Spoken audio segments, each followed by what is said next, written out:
Mesdames et messieurs, bonsoir. Il est 20h sur les antennes de la télé Futur Média. C'est parti pour le sommaire de cette édition avec la modification de l'article L78 du Code électoral adopté à l'Assemblée nationale. Pour autant, l'opposition ne s'avoue pas vaincue. Elle compte poursuivre le combat devant le Conseil constitutionnel pour invalider le vote. La COSYDEP prône l'annulation pure et simple du baccalauréat en cours après la fuite des épreuves. La coalition des organisations Synergie pour la défense de l'éducation publique pense que ce sera une manière de rendre plus crédible l'examen.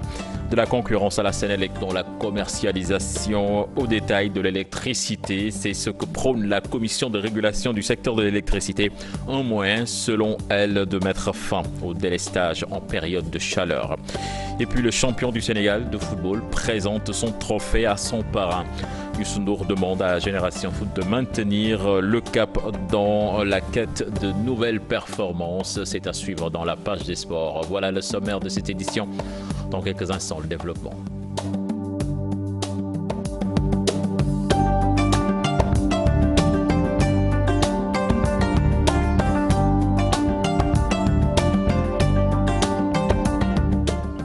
Bonsoir et bienvenue à toutes et à tous. C'est acté à l'Assemblée nationale. Le projet de loi modifiant l'article L78 du Code électoral adopté.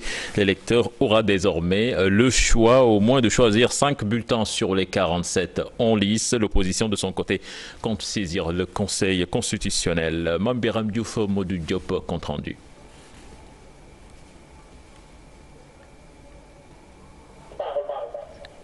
L'élément n'est pas en place certainement, nous allons y revenir avant la fin de ce journal. Et puis retenez que 3 arrestations ont eu lieu ce matin à l'Assemblée nationale. Guy Marius Sagna de Ndawi Askanui et 2 jeunes de Bokugiskis. Ils étaient venus manifester contre la modification de l'article L78 du Code électoral. Oumar Sarr du PDS parle de forcing et annonce des recours. Un reportage signé Alassane Ba et Modou Diop. Guy Marius Sagna insiste, dénonce un putsch. Finalement, c'est l'arrestation qui suit. Non au putsch! Non, non, non! Il y a 23 départements sans commissariat de police. Vous vivez la misère comme nous. Vous ne devez pas accepter d'être instrumentalisé par le président Macky Sall. Avant, le membre de la coalition, Ndawi Askanui, 2 jeunes de Bokugiskis étaient déjà embarqués. Ceux-ci sont aussi de Bokugiskis. Ils sont expulsés de la salle de l'Assemblée nationale. Pour commettre notre forfaiture, ils ont décidé de nous brutaliser. On est resté disciplinés dans la salle. Voilà. Oui, je suis de Bokugiskis. C'est les gendarmes sous l'ordre du président Moustapha Niasse qui sont venus nous faire sortir de la salle en nous brutalisant. Galotal du Parti démocratique sénégalais expulsé, il dénonce une brutalisation des forces de l'ordre. Je demande à ce que les gens ne votent pas cette loi. Qu'est-ce qui s'est passé? Qu'est-ce qui s'est passé? Qui vous a blessé? Un élément de force de l'ordre.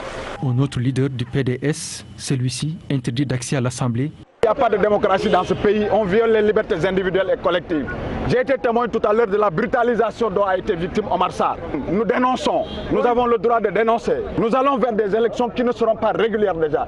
Et je pense que le comportement de ces forces de sécurité, il faut également qu'elles comprennent que ce sont des symboles de la République, ce ne sont pas des membres d'un parti. Peu de monde, des partisans du non, forte présence des forces de l'ordre. Pour Oumar Sarr, ce qui se passe est un forcing et il n'exclut pas d'introduire un recours. Un régime qui s'appuie sur l'armée et la police. On va de plus en plus vers un régime de terreur. Nous allons poursuivre. On ne va pas s'arrêter à ce débat à l'Assemblée nationale. Il y aura des recours probablement qui vont être faits au niveau du droit sénégalais. Ils avaient annoncé une mobilisation, 12 listes de l'opposition, dont Wattu Sénégal. Quelques-uns ont répondu présents, mais les forces de l'ordre avaient déjà pris le devant. Toutes les voies qui mènent vers l'Assemblée. Quadrillé.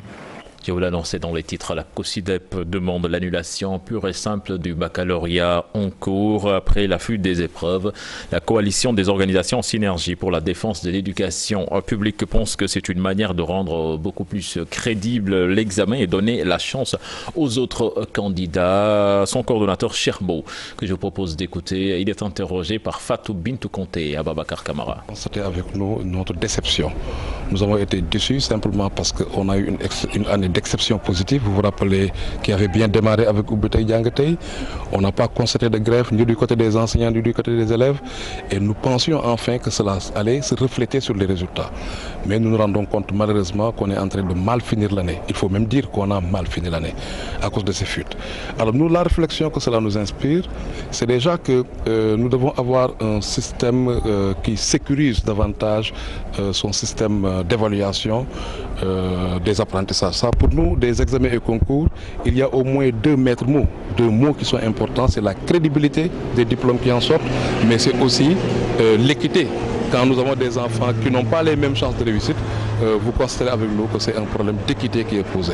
Et donc nous souhaitons, nous en termes de perspective de solutions durables, d'aller déjà vers, d'ouvrir une enquête rigoureuse sur la question.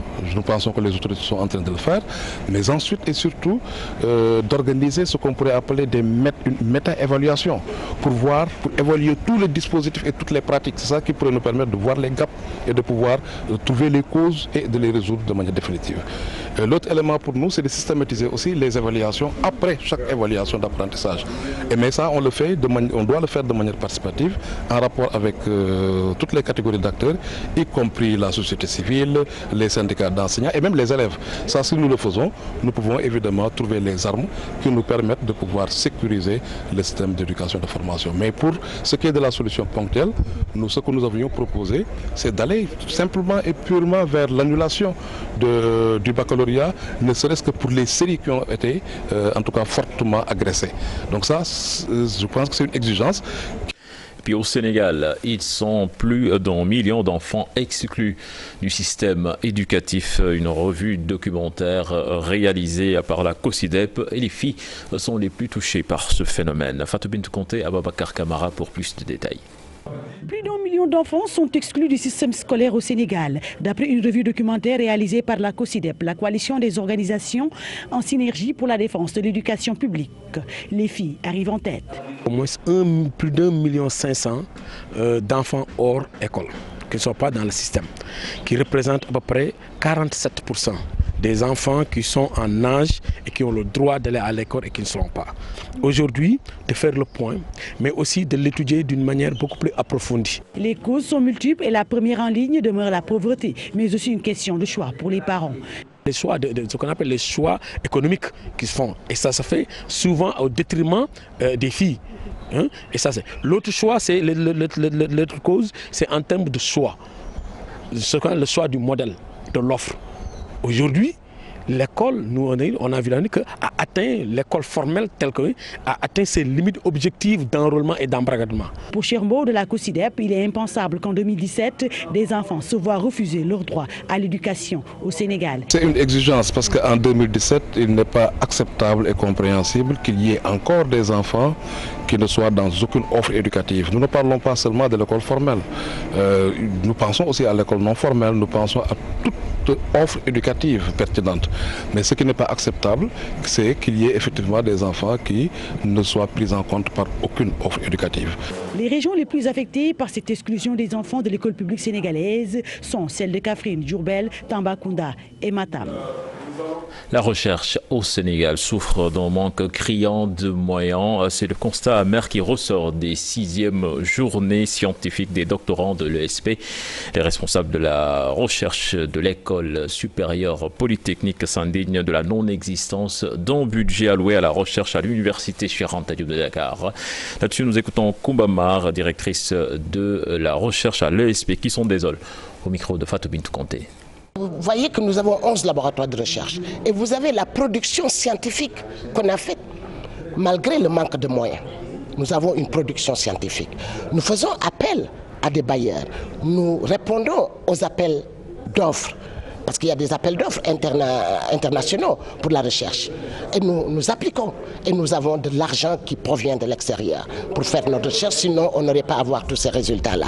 Effectivement, là, à commencer par l'Université Cheikh Anta Diop de Dakar, nous n'avons pas de budget. Nous n'avons pas de budget de la recherche. Autant il y a le budget pour la pédagogie, le budget pour payer les salaires, mais au niveau de la recherche, nous n'avons pas de budget.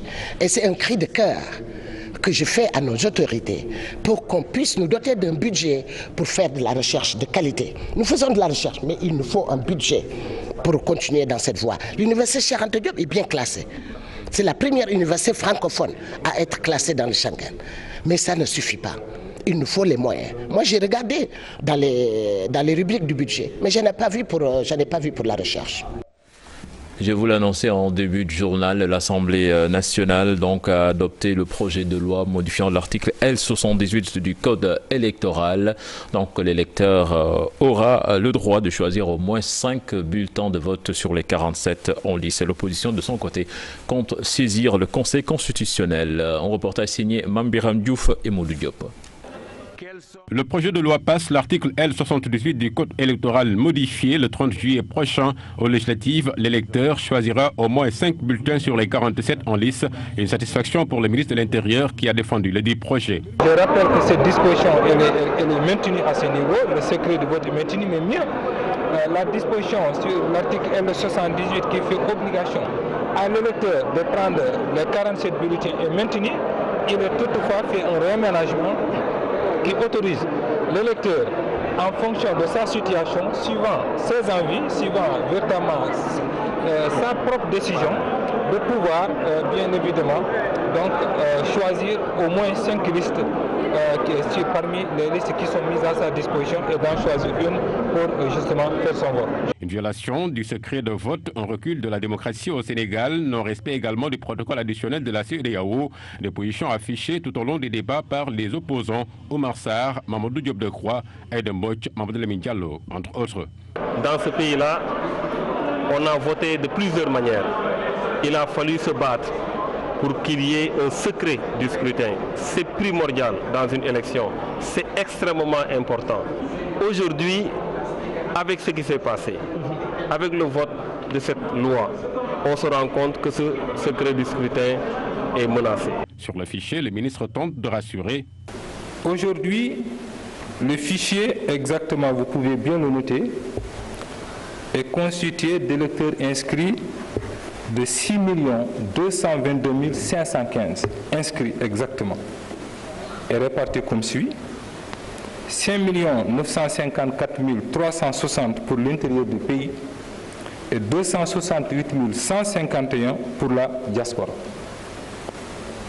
Toutefois, on a rappelé effectivement que c'est un chiffre qui peut évoluer. Le coordinateur national du PDS désapprouve. Selon lui, il y a un flou total sur ces chiffres. Le ministre lui-même, et tout le monde l'avait entendu dans la presse, avait dit qu'il y avait 6 500 000 inscrits. Aujourd'hui, il vient et dit qu'il y a 6 200 000. Et demain, il dira qu'il y a 7 millions. Pour la non-application de la loi qui a été votée, l'opposition va saisir le Conseil constitutionnel. Malheureusement, c'est une bataille perdue d'avance selon Maître El Hadji Diouf. Comme d'habitude, le Conseil va tout rejeter. C'est un conseil nommé par le président, qui obéit aux ordres du président.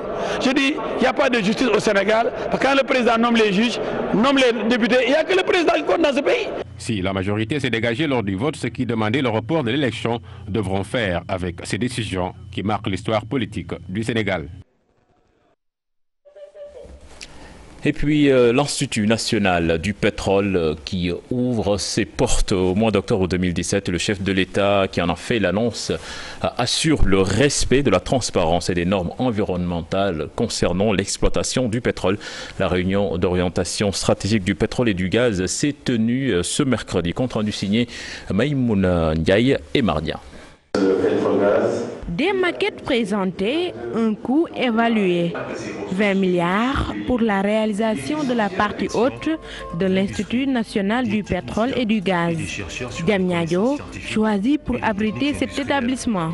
Le siège étendue sur 25 hectares. Il y a 3 niveaux de formation. Il s'agit de produire des formations au niveau ingénieur, de produire des formations pour avoir des techniciens spécialisés dans le secteur, mais entre autres missions également, l'Institut doit produire de l'information au service et au profit de l'administration et de tous les acteurs qui ont un intérêt dans le secteur.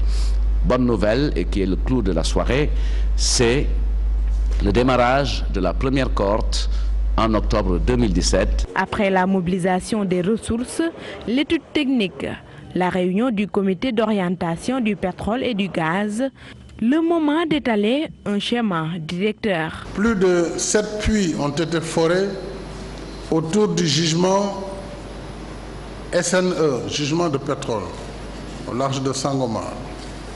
Il s'étend sur plus de 350 km² avec des réserves de pétrole estimées à plus de 500 milliards de barils. Les jugements de Tortue et de Yakar sont des réserves de classe mondiale dépassant chacun 20 TCF, c'est trillions de cubic feet, 20 TCF de gaz naturel. Le renforcement des actions, c'est aussi la validation et l'examen des contrats juridiques. Le chef de l'État assure un pilotage optimal et transparent. Les différents contrats juridiques et surtout l'accord de coopération inter-État relatif à l'exploitation des réserves de pétrole et de gaz. Troisièmement, enfin, de faire le point sur la mise en place de l'unité d'exécution et de gestion, le GES Pétrogaz, et sur l'organisation et le fonctionnement du COS Pétrogaz. 3 années de travaux, des études techniques menées, le président de la République demande par ailleurs le suivi de la recherche.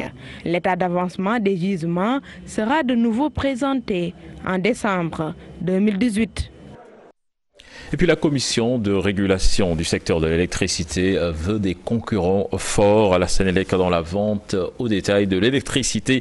Cela permettrait selon elle de tourner définitivement plutôt la page des coupures d'électricité en période de chaleur. C'était lors de la seconde consultation publique de la commission de régulation du secteur de l'électricité. Compte rendu signé nos reporters Chertidiane Dion et Mohamed Dia. Depuis des générations, la Sénélec détient le monopole de la distribution de l'électricité. Aujourd'hui, le président de la CRSE estime qu'il est temps que celle-ci ait des concurrents dans le périmètre urbain. Il y a des opérateurs privés qui sont là pour aujourd'hui participer à des appels d'offres pour vendre et signer des contrats d'achat d'énergie avec la Sénélec. Mais concernant la vente au détail, à proprement parler, il n'y a pas de concurrence à l'intérieur du périmètre de la Sénélec. En période de chaleur et d'hivernage, les délestages deviennent monnaie courante. Toutefois, les autorités tentent de prendre les devants. Importantes mesures ont été prises par Sénélec pour anticiper et comme de par le passé, je pense que l'hivernage passé, des efforts considérables ont été notés. La commission s'est engagée et bientôt nous allons lancer l'appel à manifestation d'intérêt. Tout cela pour aider Sénélec, pour aider le système à s'améliorer. Calque 800 milliards injectés pour assurer aussi bien le transport et la production de l'électricité.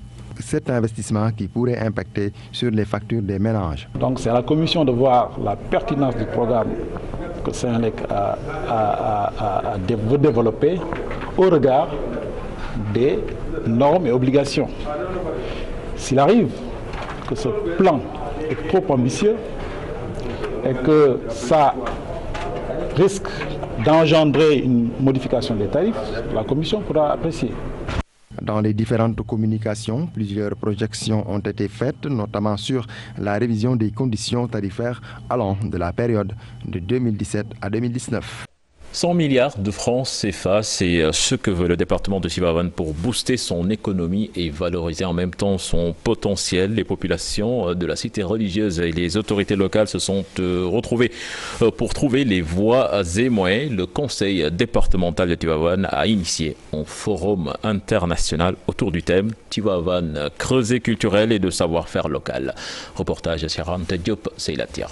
Tivaouane n'attire pas les investisseurs et n'a pas encore de visibilité sur le plan international. C'est pour inverser la tendance que le conseil départemental de Tivaouane a organisé un forum économique international. Des économistes, des experts, des décideurs et acteurs de développement ont échangé pour trouver les moyens et les outils. Ce forum international qui ambitionne de chercher à travers des partenaires nationaux, internationaux, locaux, la rondelette somme de 100 milliards qui va développer notre département qui est composé de 18 communes à l'horizon 2023 pour chercher des fonds, un lieu de nouer des partenariats mais un lieu aussi pour recueillir des engagements fermes de partenaires à la fois économiques, sociaux, culturels.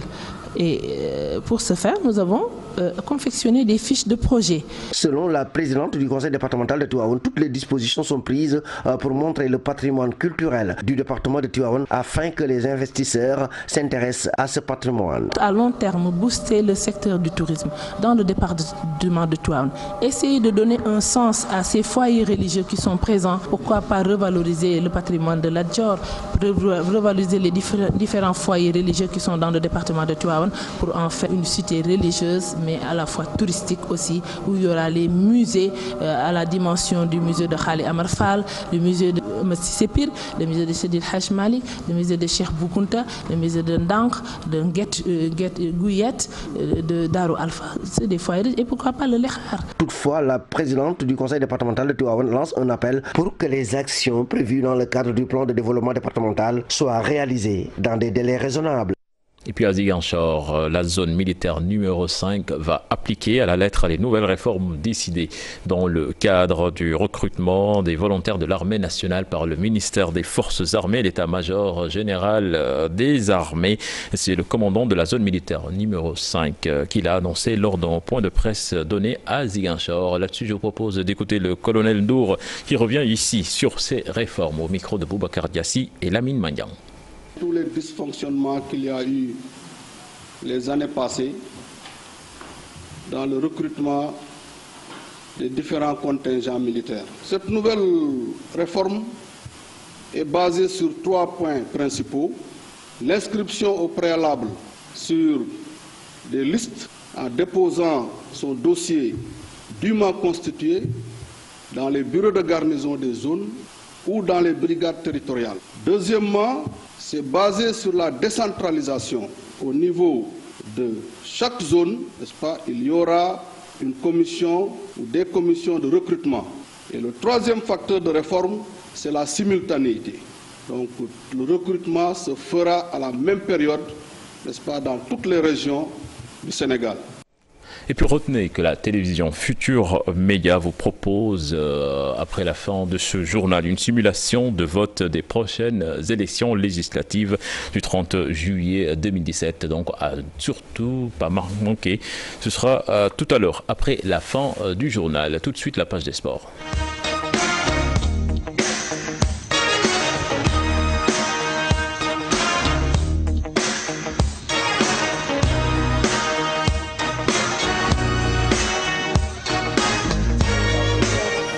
Génération Foot qui vient rendre visite à son parent pour lui présenter le trophée de champion du Sénégal de football. C'était cet après-midi.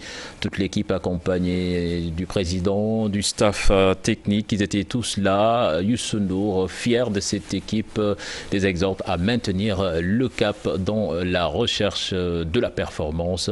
Je propose donc de suivre cet élément signé Dissa Prera, Chersadi Boudiara et Massaer Ndiaye. Président d'honneur de l'Académie Génération Foot, championne du Sénégal 2017, Youssou N'Dour a reçu la visite des joueurs, staff et dirigeants de ce club venus lui présenter le trophée. En 2015, on a été ici vous rendre visite pour vous présenter la Coupe du Sénégal. En 2017, aujourd'hui, on revient avec le titre de champion. Et donc pour dire que le travail qui a été fait depuis pas mal d'années, et je pense que les résultats que nous avons obtenus jusqu'à maintenant sont largement mérités. Donc pour le travail qui a débuté depuis 2000, par la vision qu'a eu Madi de vouloir faire de ce projet une vitrine du football sénégalais. Et je pense qu'aujourd'hui on en est tous conscients. Seul le travail paye. Et pour ça je pense que vous représentez bien le travail. parce que vous êtes une référence pour ça. Ravi de la performance de l'académie de Denis Biram Ndao, Youssou Ndour estime que le club a pris une autre dimension et l'exhorte à maintenir le cap. Monter, ce n'est pas difficile. Le difficile, c'est de rester et d'être stable. Et je compte sur vous pour que quand même cette performance soit maintenue au plus haut niveau. Ce qui est important, c'est qu'on sente que les gens ont le plaisir de participer à Génération Foot. Et ça, l'esprit, il est là. Nous demandons aussi à l'État de nous accompagner. Nous sommes champions. Ça, c'est la réalité. Il n'y a pas de discussion là-dessus. Donc, et vous le savez, dans ce pays, il y a un slogan Koudef Lourey, Am Lourey. On ne cherche pas de l'argent ni des trucs comme ça. Ce qu'on cherche, c'est la reconnaissance et l'accompagnement. Et solennellement, nous demandons à l'État, le ministre des Sports, le Premier ministre, le Président de la République, d'accompagner cette équipe qui est un modèle aujourd'hui. Pour récompenser et apporter son soutien à l'équipe de Génération Foot qui va encore en Afrique, Youssou Ndour va lui offrir un concert prochainement. Nous allons à Saint-Louis à présent. Saint-Louis qui peine à élire le président de la Ligue régionale de football. L'Assemblée générale s'est terminée pour la deuxième fois consécutive en queue de poisson. Malgré la présence de la police pour sécuriser le scrutin, le superviseur dépêché par la fédération a renvoyé la rencontre et jure qu'il mettra en place un nouveau bureau avant de quitter la vieille ville. Hier encore, l'Assemblée générale élective a accouché d'une souris après 8 tours d'horloge. Les détails avec nos correspondants sur place, Ousseynou Diop et Habib Seck.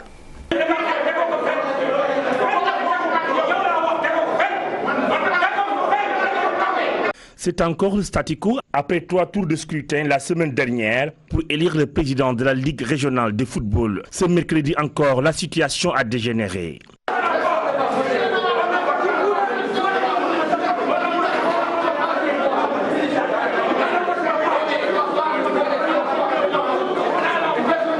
La violence a pris le dessus sur le fair play. La salle du centre Mamfatim Conté est transformée en un ring.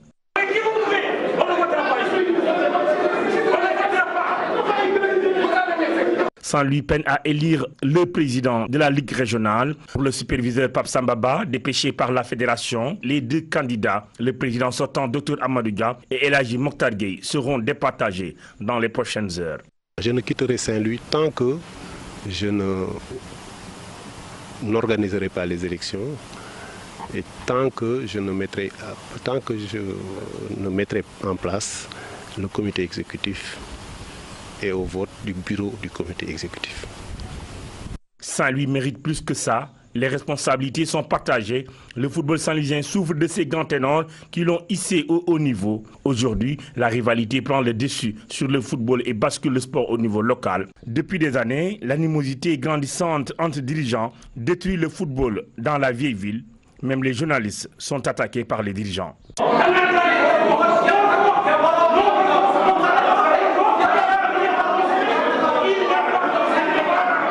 Puis Louis Lamotte, candidat à la présidence de la Fédération sénégalaise de football, a réagi après ces 2 renvois de l'Assemblée générale élective. Il réclame dans les meilleurs délais la publication d'une circulaire sur le mode de scrutin et s'oppose au maintien du superviseur pour la prochaine Assemblée prévue.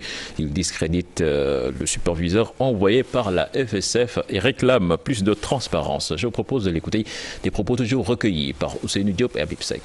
Compte que Pape Sambaba a toujours interprété les choses en notre défaveur. Il n'y a pas de place pour l'improvisation. Et dans l'éthique, il n'appartient pas à un membre de la commission de supervision de s'intéresser même au sens des textes. Ces textes-là et ces procédures doivent être faites avant, diffusées de sorte que les lois du jeu soient connues des acteurs bien avant la séance. Nous exigeons, par conséquent, dans un souci de restauration de la transparence, que la Commission, avant la tenue d'une 3e assemblée, nous dise, à travers une circulaire signée de son président, si tant est que le souci de transparence et d'impartialité les habite, de produire cette circulaire et de nous dire voilà les règles.